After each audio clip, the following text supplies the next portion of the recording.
Rapid intensification of this particular storm system. This hurricane has now weakened to Category 4. However, it is still going to potentially increase back to Category 5, bringing up some of those wind speeds to 180 miles per hour. Now, when it's expected to make landfall, we could see that as a Category 3 with 145 mile per hour winds just before it.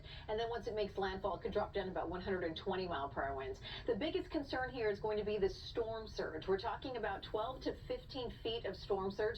This could change the coastline of Tampa, and unfortunately, it does look like it's going to make a direct hit on Tampa, one of the worst places that a storm could really hit, especially because there's still a lot of devastation and destruction from Helene, but also because it's a very low-lying coastal area. So when we talk about walls of water coming up on that coastline, again, it could change the integrity of the coastline, and then, of course, this becomes a life-threatening situation. Now, there is the largest evacuation effort taking place right now through Florida, trying to get people out of the storm's way. This is expected to make landfall Wednesday night into Thursday morning, and it looks as though this is probably going to veer off towards the east, away from the peninsula. But even the backside of the peninsula, the eastern side, you're still looking at a lot of hurricane watches, and there is concern that there is going to be a lot of flash flooding, windy weather, damaging winds. The good news is that this is not going to veer towards the Carolinas, which they're also reeling from the destruction of Helene. So this will move its way out towards the Atlantic by the time we get into home. And the fog that we're dealing with, I mean, visibility is way, way down. We're around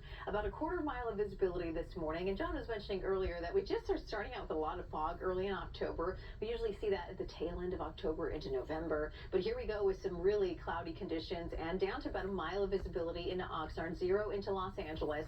And it's hot, but no longer dealing with excessive heat warnings inland. We still have the fog, the dense fog just along the coastline, and an area of high pressure that is over Arizona, right near Phoenix, still bringing the heat for the southwest. And for us, we do cool down a little bit now that it's veered a little bit off away from us.